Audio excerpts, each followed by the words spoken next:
A Ele toda honra, glória e louvor. Quero cumprimentar a todos com a graça e a paz do Senhor Jesus. Amém?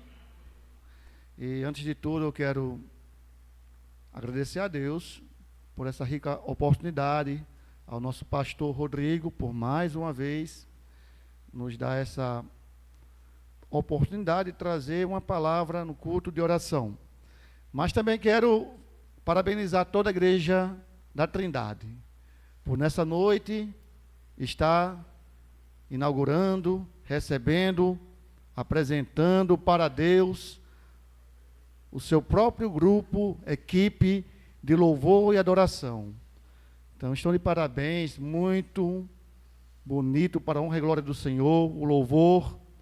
E eu parabenizo todos os componentes dessa equipe de louvor, a parte do nosso grande maestro, Raí. Todos vocês cantaram muito bem, tocaram muito bem.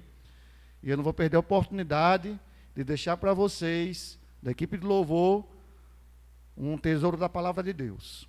Hebreus capítulo 13, versículo 15, diz bem assim: portanto, pois, ofereçamos sempre por Ele, por Jesus, a Deus, ofereçamos sempre sacrifício de louvor, isto é, o fruto dos lábios que confessam o seu nome.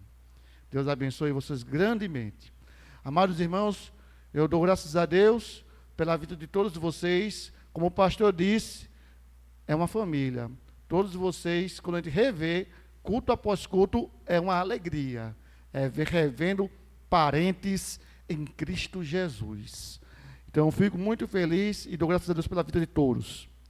E nessa noite, eu estou aqui, não é para falar de política, não é para falar de evento esportivo, eu não vim aqui falar do clima ou de trivialidades, nada disso.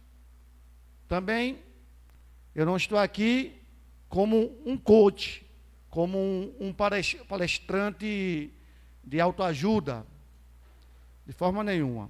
Eu não sou, de jeito nenhum, nunca quero ser pregador de autoajuda. Pelo contrário, quero estar aqui sempre, quando tiver oportunidade, para pregar o assunto mais relevante de todos, que é a palavra de Deus. Pregar a gloriosa, poderosa e santa palavra de Deus. Então, não esperem de mim palavras de autoajuda. Mas eu estou aqui para anunciar a ajuda que vem do alto. Como diz o Salmo 121, elevo os meus olhos para os montes, de onde me virá o socorro. O meu socorro vem do Senhor, que fez os céus e a terra. O teu socorro, meu irmão, o teu socorro, minha irmã, vem do Senhor, vem do alto, vem do céu. A tua vitória e a tua bênção vem de cima, vem de Deus. E saibam de uma coisa, só em estar aqui nesta noite, aqui nesse lugar, já é uma vitória. Porque quantas pessoas não estão porque não podem estar? Só em ter esta manhã, do dia de hoje, acordado e tido saúde para se levantar, tido saúde para andar, já é uma vitória. Porque muitos há que, ao abrir os seus olhos hoje de manhã, e continuaram deitados, porque estão paralíticos em um leito. E tantos há que nem sequer acordaram, mas nós aqui estamos pela misericórdia de Deus. É a vitória que Deus todos os dias nos dá. A vitória da vida, a vitória do livramento, a vitória da saúde, a vitória do sustento. Convido a todos para abrir a Bíblia comigo em Mateus capítulo 8. Mateus capítulo 8 já está aqui no telão. Mateus capítulo 8, versículo 1 em diante. Mateus 8, versículo 1. Acompanhe no telão. Você que está em casa acompanhando, Deus também tem uma bênção para você. Mateus 8, versículo 1, diz assim: e descendo ele do monte, seguiu uma grande multidão. E eis que veio um leproso e o adorou, dizendo: Senhor, se quiseres, podes tornar-me limpo. E Jesus, estendendo a mão, vou repetir, e Jesus, estendendo a mão, tocou, dizendo: quero ser limpo. E logo ficou purificado da lepra. Quem pode dar um glória a Deus por essa passagem? 3 versículos, Mateus 8, do versículo 1 ao 3. Nessa noite mais que especial, Deus tem me levado a trazer uma rápida reflexão nesse texto, Mateus capítulo 8, se puder, continue aqui no telão esse texto. Eu vou estar sempre recorrendo a esse texto, Mateus 8, versículo 1 ao 3. Uma passagem da Bíblia que está, então, contida nos Evangelhos. No Evangelho segundo Mateus. E é interessante que a Bíblia tem 4 evangelhos. 4 evangelhos. Não são 3 evangelhos, não são 5 evangelhos. São apenas 4 evangelhos. Mas por que não são 6 ou 10 evangelhos? Permitam-me dizer, é porque tem que ser 4. Porque 4 é o número da terra. O 4 é o número que simboliza a criação de Deus e a totalidade das coisas criadas por Deus. E de fato é assim mesmo, porque na terra nós temos aqui nesse mundo 4 pontos cardeais: norte, sul, leste e oeste. Temos 4 estações, que é verão, outono, inverno, primavera. A Bíblia também nos fala em Apocalipse capítulo 7, versículo 1, sobre 4 ventos que estão sobre os 4 cantos da terra, porque 4 é o número da terra, são os 4 cantos da terra. Na história humana, houveram 4 grandes impérios mundiais: Império Babilônico, Império Medo-Persa, Império Grego e Império Romano. A Bíblia, de fato, mostra que a terra tem esse número, é o número 4. 4 é o número da terra. Quando Deus criou o mundo e pôs o jardim do Éden, a Bíblia fala em Gênesis que 4 rios regavam o jardim do Éden. Era o rio Pison, o rio Gion, o rio Tigre e o rio Eufrates. Porque 4 é o número da terra. Porque a Bíblia também diz que o Cordeiro Pascual, que é mencionado em Êxodo capítulo 12, ele teria que ser separado e guardado por 4 dias, antes de ser sacrificado, porque 4 é o número da terra. Porque a Bíblia também diz que o tabernáculo que Deus mandou Moisés fazer, ele tinha uma cortina, e a cortina tinha, não era 2 cores, não era 3 cores, eram 4 cores. A Bíblia também fala que na parábola do semeador, Jesus ensinando, falou que havia 4 tipos de terrenos, porque 4 realmente é o número da terra. E se você for lá em Apocalipse, capítulo 4, Apocalipse 4, a Bíblia fala no versículo 7 que João viu lá no céu 4 seres angelicais que eram semelhantes a seres que existem na terra.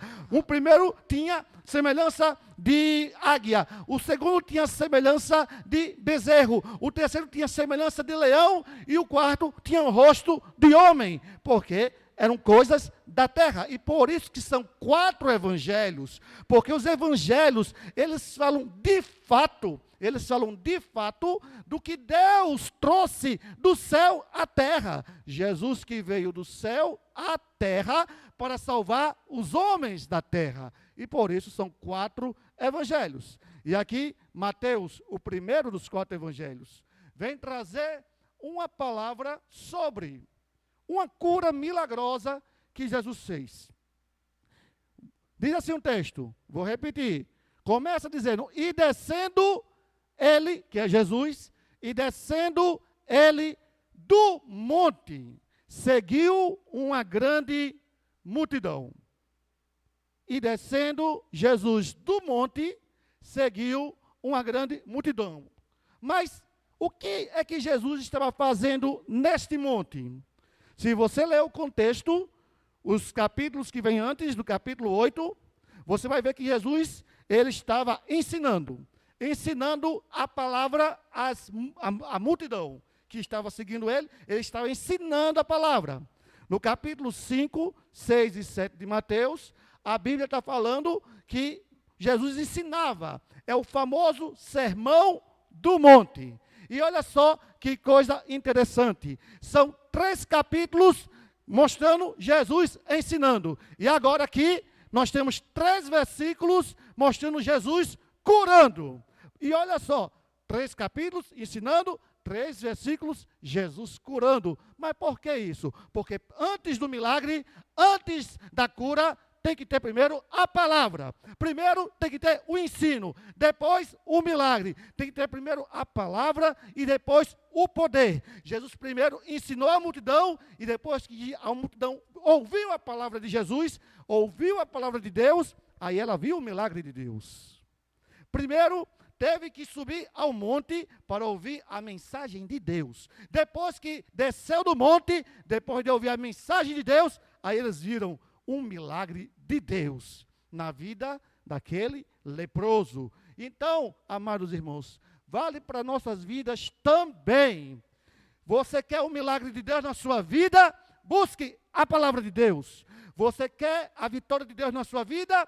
Tenha fome e sede da palavra de Deus. Antes de buscar o milagre, já busque antes a palavra, porque a palavra de Deus nos enche de fé, a palavra de Deus nos enche de sabedoria, a palavra de Deus nos enche de mais força espiritual, a palavra de Deus nos mostra as promessas de Deus para nossas vidas, a palavra de Deus nos dá a condição de podermos depois ver os milagres de Deus. Então, primeiro, Jesus estava no monte, ensinando, e depois que ocorreu esse grande milagre. Então, amados irmãos, pense assim também. Primeiro, suba ao monte da palavra, para depois descer e pedir a bênção do milagre de Deus na sua vida. E descendo ele do monte, e eis que veio um leproso. Olha só, o versículo 1 está falando primeiro que desceu Jesus do monte e vinha com ele uma grande multidão. Uma grande multidão seguia Jesus. No versículo 2 já é diferente. No versículo 2, um leproso veio até Jesus. No versículo 1, uma multidão. No versículo 2, um só leproso. E eu quero dizer aqui, nessa noite, que nosso Deus é poderoso e faz milagres e maravilhas na multidão e também quando só tem uma pessoa. Não precisa ter muita gente no templo para Deus operar. Ele opera com muita ou com pouca gente. E a mesma atenção que Jesus estava dando àquela grande multidão que o seguia, ele deu a mesma atenção ao leproso quando se aproximou dele. A mesma atenção que Jesus tem com a igreja que está lotada, ele tem com a igreja que está com poucos membros naquele culto, naquela reunião de adoração e louvor a Deus. Para Deus não se importa com quantidade, Deus não se importa com quantidade, e sim com o coração de quem busca, com o coração de quem louva, com o coração de quem anuncia, com o coração de quem está pregando a palavra, de quem está vivendo a palavra, de quem está com a palavra na sua vida. É o que Deus valoriza. Então, eis que veio um leproso, e Jesus deu toda a atenção a esse leproso. Quero dizer a você, meu irmão, e você, minha irmã, não importa se na tua casa só você segue a Jesus, porque ele opera e atende a oração lá na casa daquela pessoa onde todo mundo é crente, onde todo mundo segue Jesus, mas também ele opera na casa da pessoa que só tem uma pessoa que segue Jesus. Se esse é o teu caso, não desanime, porque Deus também é contigo, Deus é com você e ele opera na sua família através de você. Você é luz, você é lâmpada na sua casa, coluna de oração, você é bênção do Senhor. Veja bem, Jesus opera. E para ele operar, só precisa de um coração voltado, um coração contrito diante dele. E o leproso tinha essas atitudes. E eis que veio um leproso e o adorou. Amados irmãos, olha só. O leproso, ele sofria muitas humilhações, tinha uma vida muito sofrida, porque naquela época não havia cura para a lepra. E o leproso, naquela época, ele era impedido de entrar no templo para adorar a Deus, dentro do templo. Ele é impedido de entrar no templo. Ele era impedido de ir na sinagoga, de frequentar a sinagoga dos judeus. Ele não podia estar entre os seus próprios familiares, não podia estar no meio de pessoas. Ele tinha que estar até fora da cidade. O leproso, esse leproso, como os demais citados na Bíblia, tinha toda essa situação de isolamento e distanciamento social. Eram párias na sociedade, eram tirados do meio social. Eles eram impedidos de entrar no templo, de estar na sinagoga. Mas está aqui, o leproso, quando viu Jesus, o adorou. Estava impedido de entrar no templo, mas não estava impedido de adorar Jesus. Não tinha doença que o impedisse de ir e adorasse Jesus. Ele estava impedido de estar no meio das pessoas, mas não teve ninguém que pôde impedir ele de se aproximar de Jesus. Porque, apesar das circunstâncias, apesar da lepra que carcomia o seu corpo, que acabava com a sua saúde, esse leproso, ainda assim, teve o desejo e adorou a Jesus. O leproso se aproximou e o adorou. E por que não nós? Adoremos também a Deus em todas as circunstâncias. Esse leproso estava numa situação deplorável, mas ele adorava a Deus. Adore também a Deus, meu irmão. Adore também a Deus na saúde e na doença, na fartura e na carência. Adore a Deus na bonança e nas tempestades. Quando a carteira estiver cheia de dinheiro e também quando estiver sem dinheiro, adore a Deus em todas as circunstâncias. O leproso adorou a Deus. E disse a Jesus: Senhor, se quiseres, podes tornar-me limpo. Interessante, irmãos, que esse leproso, ele não tinha dúvida nenhuma que Jesus teria poder de curá-lo. No entanto, ele não tinha certeza se Jesus tinha a intenção de curá-lo. E quando às vezes a gente também é do mesmo jeito. A gente tem fé que Deus pode fazer tudo, mas a gente tem dúvidas. Será que Ele quer fazer? Será que Ele quer me dar vitória? Será que Ele quer me curar? Será que Ele quer fazer a obra? Será que Ele quer me abençoar? Eu pergunto, meu irmão. Eu pergunto, minha irmã. Qual foi o dia que Deus não nos abençoou? Qual foi o dia que você não foi abençoado por Deus? Porque em toda a Bíblia, Deus está sempre abençoando. É tanto isso que no Salmo 119, versículo 68, diz assim sobre ele: Tu és bom e abençoador. Deus sempre está abençoando. Deus tem prazer em abençoar. E é tanto isso que quando Deus criou o homem e a mulher, em Gênesis capítulo 1, versículo 27, a Bíblia diz no versículo 28, que a primeira coisa que Deus fez depois que criou homem e mulher, foi abençoar. Diz lá, Gênesis 1, 28, criou homem e mulher e os abençoou. É tanto verdade que Deus quer nos abençoar, que Jesus, ele, antes de subir ao céu, a última coisa que Jesus fez na terra, antes de subir ao céu, sabe o que foi? Está lá em Lucas 24, versículo 50. Ele levantou as mãos, ele estendeu as mãos e abençoou os discípulos. Porque Jesus, porque o nosso Deus, Pai, Filho e Espírito Santo, a Trindade Santíssima, é Deus que abençoa o seu povo. É Deus que abençoa os seus servos. O leproso tinha dúvidas. Senhor, se quiseres, se. Ele sabia que Jesus tinha poder, mas não sabia se Jesus queria. Mas agora eu vou falar uma coisa interessante. Que a palavra quiseres, no grego, do Novo Testamento, o grego, a língua original do Novo Testamento, a palavra quiseres, em grego é telo. Essa palavra telo, ela significa ter a intenção. Estar pronto, querer e ter a intenção. Era como se o leproso perguntasse a Jesus, literalmente, Senhor, se for nos teus planos, tu podes me curar.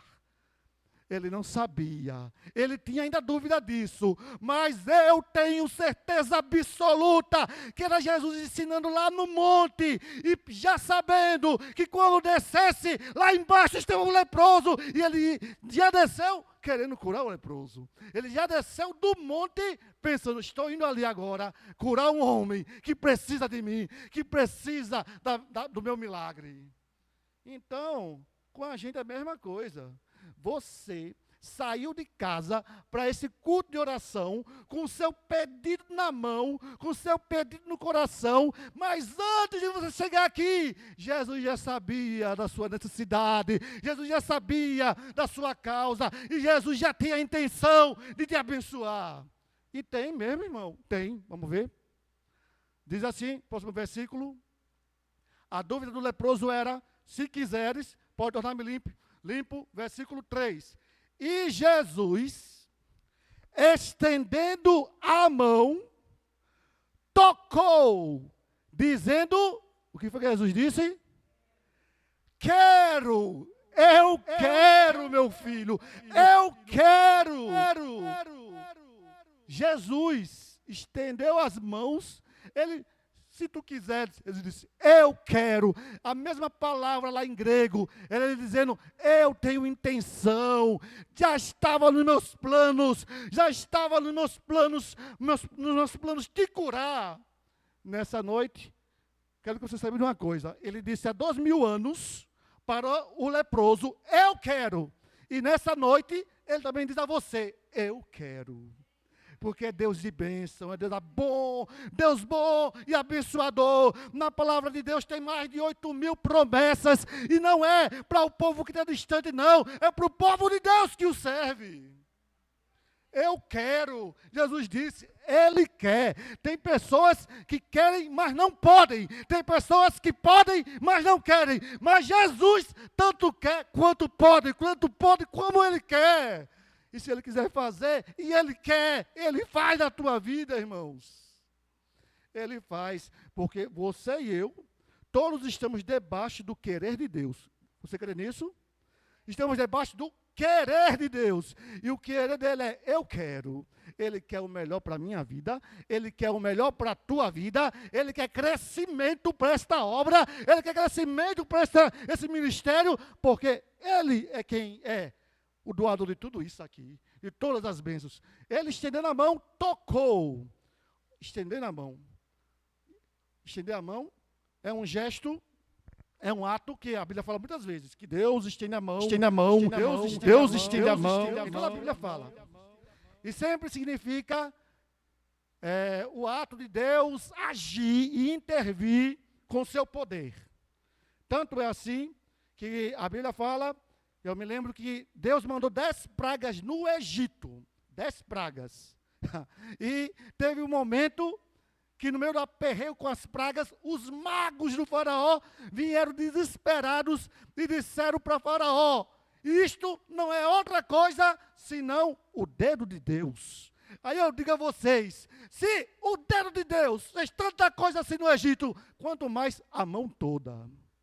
E a Bíblia diz, em Isaías 14, versículo 27, que a mão do Senhor estendida está, e ninguém pode fazer voltar atrás. Jesus estendeu a mão e tocou no leproso. Ele fez algo que ninguém faria.